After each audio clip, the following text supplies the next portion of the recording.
नमस्कार दोस्तों, सर जी क्लासेस में आपका स्वागत है। तो हम लोग सामान्य हिंदी देख रहे थे पेपर वन, जो कि आपका यूपीपीएससी असिस्टेंट इंजीनियर एग्जाम में पूछा जाएगा। तो देखिए, इससे पहले हम लोगों ने हिंदी के जितने भी लेक्चर्स कवर किया हुआ है, तो हमने इसका अलग से प्लेलिस्ट बना दिया है। तो आप लोग प्लेलिस्ट सर्च करना, आप लोग सारे वीडियोस मिल जाएंगे और आपको डिस्क्रिप्शन बॉक्स में भी लिंक मिल जाएगा। और इसका हमने देखिए पीडीएफ भी तैयार कर लिया है, तो कुछ दिन में आपको हम इसका पूरा कंप्लीट पीडीएफ हिंदी का आपको हम प्रोवाइड कर देंगे, कि जिससे कि आप लोग रिवीजन करते रहिए और साथ में हम लेक्चर्स तो आपके लिए हम बनाते ही रहेंगे। तो देखिए, प्रीवियस क्लास में मैंने आपको कारक, जो कि केस इंग्लिश में बोलते हैं हम लोग, वो मैंने आपको बताया था। तो वो भी आपका एक इम्पोर्टेंट टॉपिक है, तो आप लोग उसको देख लेना जिन लोगों ने उसको नहीं देखा होगा। और देखिए, हमने साथ में जनरल स्टडीज़ के जो भी सब्जेक्ट आपके हैं, तो उनपे जो भी इम्पोर्टेंट सब्जेक्ट है, तो वो भी हमने स्टार्ट कर दिया है। तो आप लोग उसको भी देखते चलिए साथ साथ में। तो चलिए हम लोग स्टार्ट करते हैं आज का लेक्चर। आज जो है हम लोग सर्वनाम देखेंगे। तो देखिए, सबसे पहले हम यहाँ पे देखेंगे सर्वनाम का डेफिनेशन, इसकी परिभाषा क्या होती है। इसको इंग्लिश में प्रोनाउन भी हम लोग बोलते हैं। तो देखिए, जो सर्वनाम हम लोग उसको बोलते हैं हम लोग, कि जिन शब्दों का प्रयोग जो है हम लोग संज्ञा के स्थान पर हम लोग करते हैं, तो उन्हीं को हम लोग सर्वनाम कहते हैं। यानी कि संज्ञा के स्थान पर जो भी शब्द आएंगे, तो उसको हम लोग सर्वनाम कहेंगे। तो देखिए, सर्वनाम हम लोग इसलिए यूज़ करते हैं ताकि संज्ञा का हम बार बार रिपीटेशन होने से बचाए। जैसे कि कोई सेंटेंस रहता है, तो यदि उसमें हम लोग एक ही चीज़ को बार बार उसका नाम ले लेके उसको बोलते रहते हैं, रिपीटेशन करते रहते हैं, तो इस तरीके से उस सेंटेंस का जो खूबसूरती होता है कोई भी सेंटेंस का, तो वो उस समय क्या होता है कि वो उसमें से वो आपको थोड़ा सा लगेगा, भद्दा पढ़ने में आपको लगेगा, वो खूबसूरती खो जाती है सेंटेंस का। तो इसीलिए उसके सेंटेंस को अच्छा बनाने के लिए, या फिर उसकी जो भी रिपीटेशन होती है सेंटेंस का, उसको बनाए रखने के लिए है हम लोग सर्वनाम का यूज़ करते हैं। जैसे कि सर्वनाम कौन-कौन से हो सकते हैं, तो जैसे देखिए, मैं हो गया, तू हो गया, वह, आप, कोई, यह, वे, हम, तुम, कुछ, कौन, तो ये जितने भी हैं, ये सारे क्या है, सर्वनाम शब्द है, जो कि संज्ञा के बदले में यूज़ होते हैं। तो इसका आप लोग एग्ज़ाम्पल से समझिए। यहाँ पे देखिए दिया हुआ है, कि जैसे दिया हो यहाँ पे आपका, कि सुभाष एक विद्यार्थी है। अब यहाँ पे देखिए, अब इसकी सेंटेंस को आगे कंटिन्यू किया गया, इसी के बारे में, सिद्धार्थ के बारे में ही बताया गया है। जैसे कि यहाँ पे देखिए दिया हुआ है कि वह रोज स्कूल जाता है। वह मतलब यहाँ पे किसके लिए यूज़ किया गया है, तो सुभाष के लिए ही यूज़ किया गया है। तो यहाँ पे हम लोग सुभाष यूज़, जैसे कि सुभाष नाम न लिखते हुए हमने यहाँ पे सर्वनाम वह का यूज़ किया हुआ है, जो कि इसी को संबोधित कर रहा है। फिर आगे देखिए कि उसके, यानी कि सुभाष के पास ही, उसी के बारे में कहा जा रहा है कि पास बहुत सुंदर बस्ता है। फिर आगे देखिए कि उसे घूमना बहुत पसंद है। तो उसे, या फिर उसने, या वह, जो भी सेंटेंस में आपका लिया गया है, एक तरीके से एक पैराग्राफ बन गया है। तो इसमें देखिए सुभाष के बारे में ही सारे जितने भी यहाँ पे जो सेंटेंस है उसी के बारे में कहा गया है। तो यदि आप लोग इसको ऐसे पढ़िएगा कि सुभाष एक विद्यार्थी है, सुभाष रोज स्कूल जाता है, सुभाष के पास सुंदर बस्ता है, सुभाष घूमना बहुत पसंद करता है, तो इस तरीके से थोड़ा पढ़ने में यह भद्दा लगता है, यानी कि अच्छा नहीं लगता है। तो इसीलिए जो है हम लोग इसकी रिपीटेशन को बार बार यूज ना करें सेंटेंस में हम लोग, तो सर्वनाम का हम लोग यूज करते हैं उसके जगह पे। जैसे कि आप यहाँ पे इसका आप देख सकते हैं। तो वही चीज़ इसमें आपका दिया हुआ है। तो यही चीज़ लिखा हुआ है कि उपयुक्त वाक्यों में सुभाष शब्द संज्ञा है यहाँ पे, जो कि इसके स्थान पे, जैसे कि हम लोग वह, उनके, या उसे शब्द हम लोग यहाँ पे यूज़ कर रहे हैं, सुभाष का जो संज्ञा शब्द है। तो इसीलिए ये क्या है, सारे सर्वनाम है जो यहाँ पे यूज़ किए गए हैं। तो देखिए, यहाँ पे क्वेश्चन जो आपका आता है, तो वो आपका इसके जो प्रकार जो होते हैं, इसके जो भेद होते हैं, उसके बेसिस पे भी क्वेश्चन आपका आता है यहाँ पे। तो जो सर्वनाम के देखिए टोटल 6 भेद इसके होते हैं, यानी कि 6 टाइप्स इसके होते हैं। तो वो कौन-कौन से होते हैं, तो ये आप लोग समझिएगा। तो पहला है पुरुषवाचक सर्वनाम, जिसको हम लोग इंग्लिश में पर्सनल प्रोनाउन भी बोलते हैं हम लोग। फिर दूसरा है निश्चयवाचक सर्वनाम है, तो इसको इंग्लिश में डेमोन्स्ट्रेटिव प्रोनाउन भी बोलते हैं हम लोग। फिर तीसरा देखिए अनिश्चयवाचक सर्वनाम है, इसको हम लोग इंडेफिनिट प्रोनाउन भी बोलते हैं इंग्लिश में। फिर अगला देखिए संबंधवाचक सर्वनाम है, जो कि इंग्लिश में इसको रिलेटिव प्रोनाउन बोलते हैं हम लोग। फिर पाँचवा है प्रश्नवाचक सर्वनाम है, जो कि इंग्लिश में इसको इंट्रोगेटिव प्रोनाउन बोलते हैं। और छठा है निजवाचक सर्वनाम, जो कि इंग्लिश में इसको रिफ्लेक्सिव प्रोनाउन बोलते हैं हम लोग। तो ये तो जैसे इसके 6 तो भेद इसके तो हो गए, लेकिन सबसे मेन इंपॉर्टेंट रहता है कि इसको पहचान करना। तो आपको यहाँ पे देखिए सर्वनाम के जो भी इसके भेद होते हैं, और उसका पूरा डेफिनेशन, और किस तरीके से इसको हम पहचानेंगे, और उसमें कौन-कौन से वो सर्वनाम, जैसे कि पुरुषवाचक सर्वनाम के जो वर्ड होते हैं, तो वो आप लोगों को आइडेंटिफ़ाई करना होगा। तो यहाँ पे देखिए वो सारा कुछ आपका दिया हुआ है। तो सबसे पहले हम लोग यहाँ पे देखेंगे पुरुषवाचक सर्वनाम के बारे में। तो देखिए पुरुषवाचक सर्वनाम किसको बोलते हैं हम लोग, कि जिन सर्वनाम शब्दों से व्यक्ति का बोध होता है उन्हें हम लोग पुरुषवाचक सर्वनाम कहते हैं। यानी कि इसको यदि हम दूसरे शब्द में यदि कहेंगे हम लोग कि जैसे कोई अगर बोलने वाले या फिर सुनने वाले तथा जिसके विषय में बात होती है उसके लिए प्रयोग किए जाने वाले जो वर्ड होंगे, ऐसे जो भी वर्ड होंगे इसमें, तो उसको हम लोग पुरुषवाचक सर्वनाम कहलाएंगे।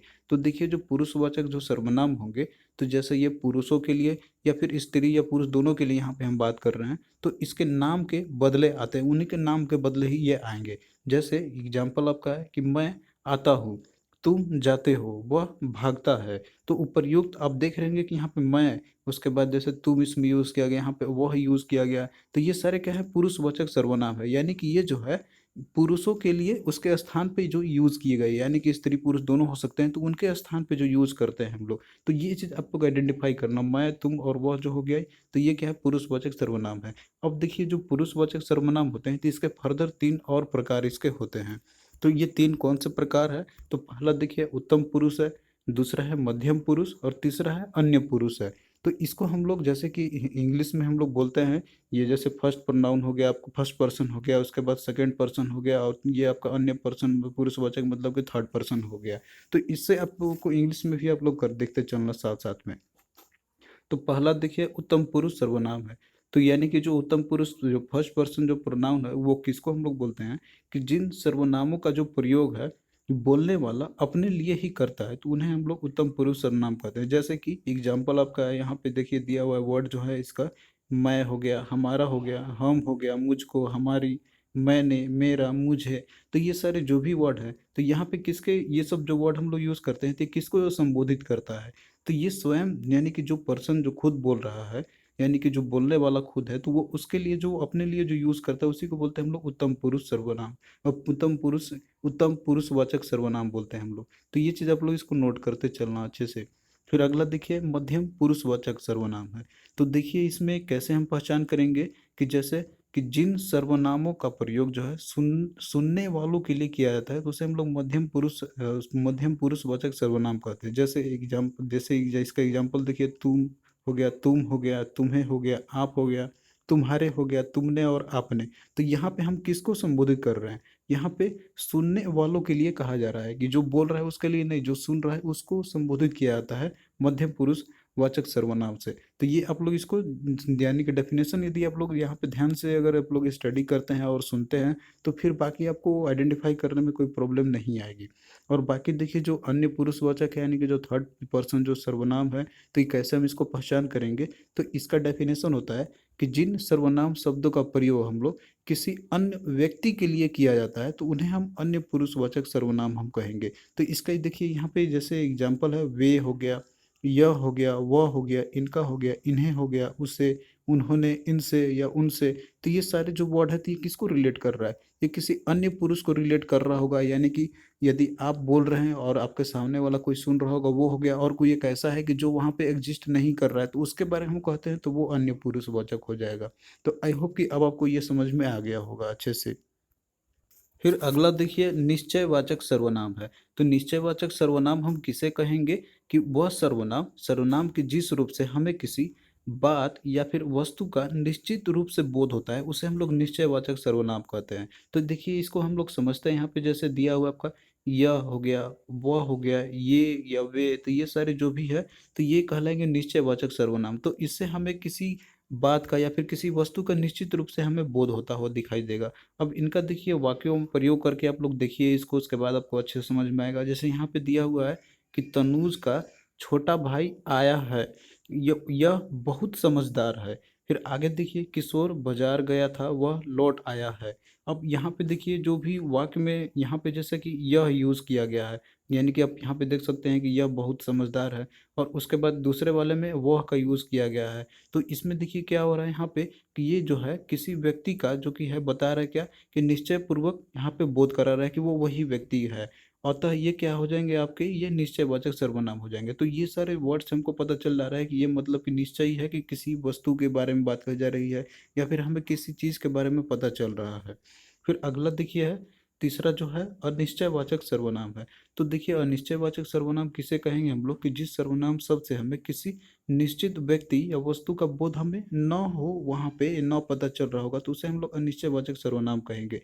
तो इसको दूसरे शब्द में यदि हम इसको पढ़ें तो वो सर्वनाम कि जिससे कि किसी वस्तु या व्यक्ति की ओर ऐसे संकेत करे कि उसकी स्थिति जो है मतलब कि अनिश्चित रूप से अस्पष्ट आपको दिखाई दे, वहां पे आपको उसकी स्पष्टता नहीं समझ में आएगी, तो उसे हम लोग अनिश्चयवाचक सर्वनाम कहते हैं। जैसे कि कोई हो गया, कुछ हो गया, किसी हो गया, तो ये सारे जो भी है तो ये अनिश्चयवाचक सर्वनाम के ये मतलब कि आ जाएंगे इसके अंदर में। जैसे दिया हुआ है इसमें एक एग्जाम्पल आपका कि पानी में कुछ गिर गया है। तो देखिए इसमें दिया जा रहा है कि पानी में गिरा हुआ है, लेकिन इसमें कुछ यूज किया गया है, तो इससे क्या पता चल रहा है कि कुछ गिरा है।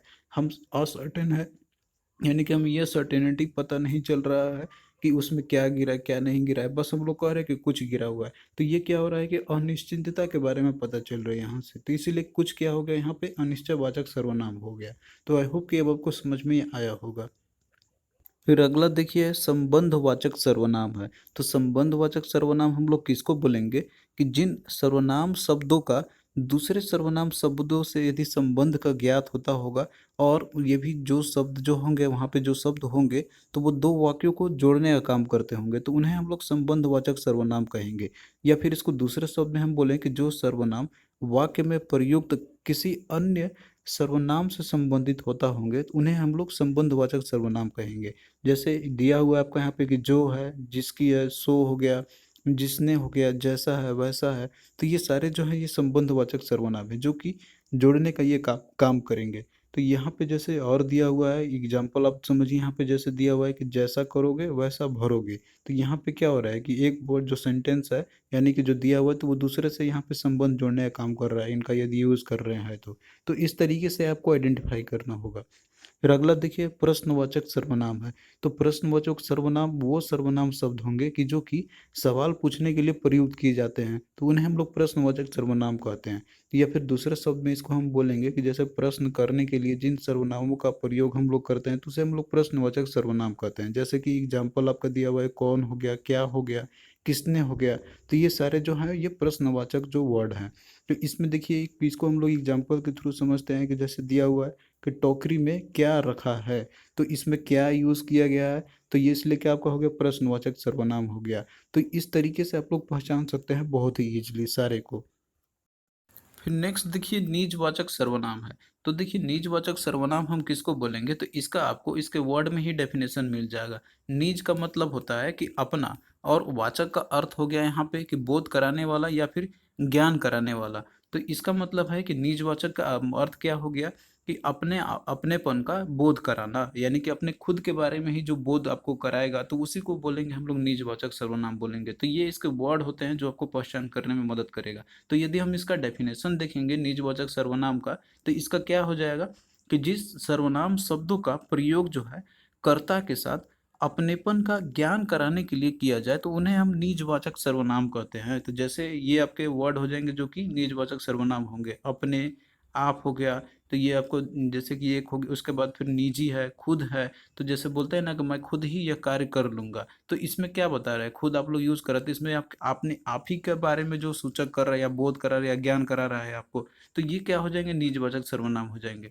अब देखिए यहाँ पे इसके जैसे कि आप, इसमें से कुछ ऐसे भी वर्ड आपको रहेंगे मिलेंगे कि जैसे कि आप, आपका यहाँ पे है तो आप जो है ये इसका प्रयोग हम लोग पुरुषवाचक में भी कर सकते हैं और साथ में निजवाचक सर्वनाम दोनों में ही इसका यूज हम लोग कर सकते हैं। तो इसको आप लोग एक एग्जाम्पल के थ्रू आप लोग यहाँ पे समझिए। यहाँ पे 3 एग्जाम्पल दिया हुआ है। जैसे दिया हुआ है पहला कि आप कल दफ्तर नहीं गए थे। तो यहाँ पे देखिए जैसे कि आप यूज किया गया है, तो इस तरीके से आपको लगेगा कि तो निजवाचक है, लेकिन यहाँ पे जो सेंटेंस बना हुआ है तो ये कॉन्टेक्स्ट इसका अलग है। ये रिप्रेजेंट कर रहा है कोई जो है मध्यम पुरुष को रिप्रेजेंट कर रहा है। मध्यम पुरुष ये आपने पहले भी मैंने आपको बता दिया है वो क्या होता है। तो यहाँ पे एक आदर सूचक वर्ड आपका जैसे किस तरीके से ये काम कर रहा है। फिर अगला देखिए है कि आप मेरे पिता श्री बंसल सिंह है। अब यहाँ भी आपका यूज हमने किया हुआ है, लेकिन यहाँ पे जो आप जो रिप्रेजेंट कर रहा है तो ये अन्य पुरुष को रिप्रेजेंट कर रहा है, यानी कि थर्ड पर्सन पुरुषवाचक जो सर्वनाम है उसको ये रिप्रेजेंट कर रहा है, क्योंकि यहाँ पे परिचय देते समय हम यूज कर रहे हैं। फिर उसी तरीके से अगला देखिए कि ईश्वर भी उन्हीं का साथ देता है जो अपनी मदद आप करता है। तो यहाँ पे देखिए जो आप यूज किया गया तो ये निजवाचक सर्वनाम का केस है, क्योंकि इसमें अपने आप का ही जैसे कि वो बोध करा रहा है कि वो हम अपना आप मदद कर सकते हैं। तो इस तरीके से देखिए, जो निजवाचक जो सर्वनाम का जो रूप, जैसे कि आप तो यहाँ पे है आपका यहाँ पे, लेकिन जो पुरुषवाचक के कि हम इसका यूज करते हैं अन्य पुरुष वाले में, आपका जब इसका प्रयोग करते हैं तो ये बिल्कुल ही अलग हो जाता है। तो इस तरीके से देखिए यहाँ पे जो कर्ता का क्या हो रहा है, यहाँ पे ये बोधक है, पर स्वयं कर्ता का काम यहाँ पे ये नहीं करता है। तो ये आपको ध्यान रखना होगा।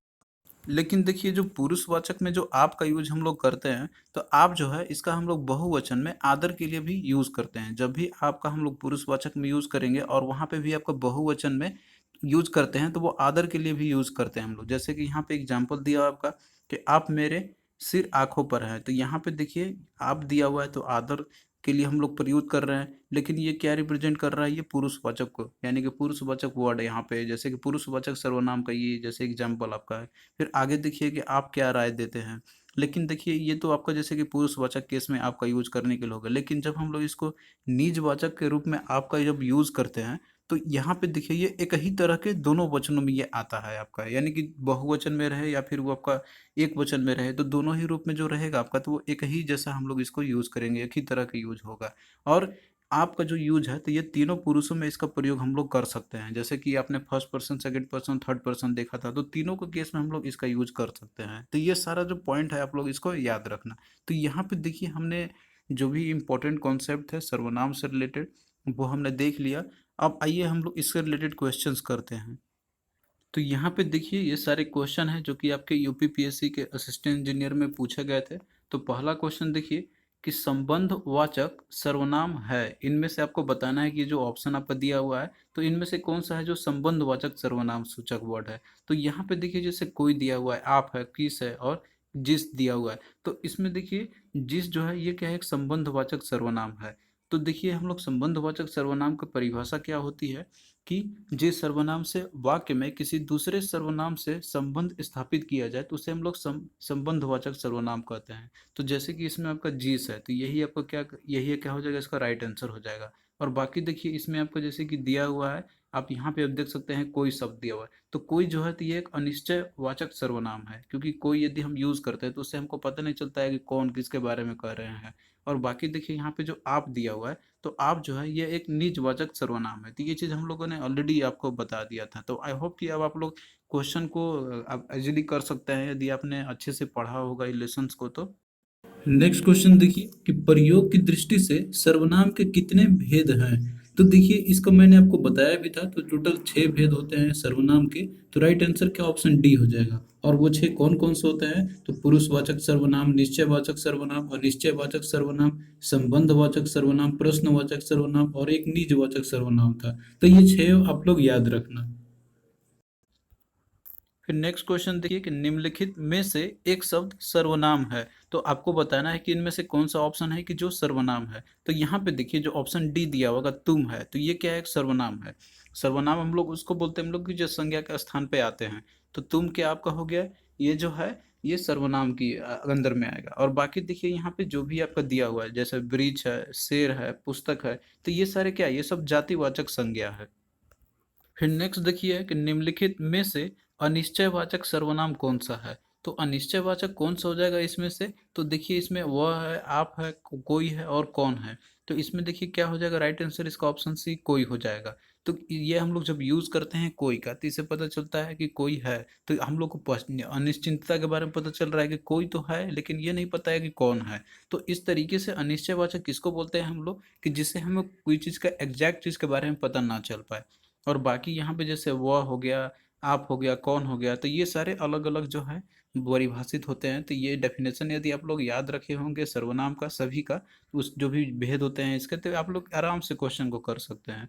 फिर अगला क्वेश्चन देखिए कि निम्नलिखित में से कौन सा शब्द सर्वनाम है। तो इसमें आपको बताना है कौन सा सर्वनाम है। तो जैसे इसमें दिया हुआ है मोहन, पुस्तक, कुर्सी और तुम, तो इसका देखिए राइट आंसर क्या हो जाएगा, ऑप्शन डी तुम हो जाएगा। तो तुम जो है ये क्या है, ये एक सर्वनाम है जो संज्ञा के रूप में यूज करते हैं हम लोग। और बाकी देखिए इसमें जो आपका मोहन दिया हुआ है, तो मोहन ये एक व्यक्तिवाचक संज्ञा है।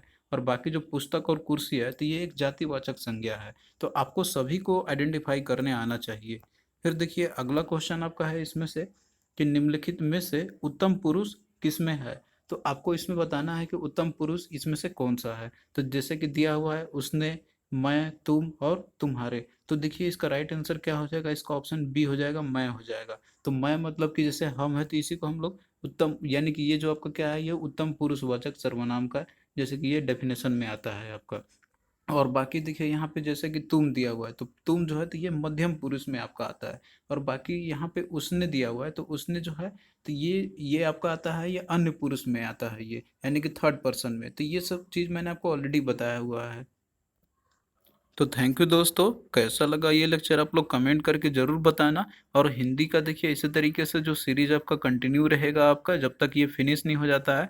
और पीडीएफ हम आपको जल्द ही पूरा हिंदी का कंप्लीट जो है पूरा सिलेबस के अकॉर्डिंग जितने भी पूछे गए हुए हैं आपके टॉपिक्स, तो वो सारा हम आपको प्रोवाइड कर देंगे कुछ दिनों में। तो आप लोग बस शेयर करते रहिए वीडियोज़ को, ताकि हमें भी मोटिवेशंस मिलता रहेगा। तो चलिए फिर मिलते हैं नेक्स्ट वीडियो में, तब तक के लिए बाय।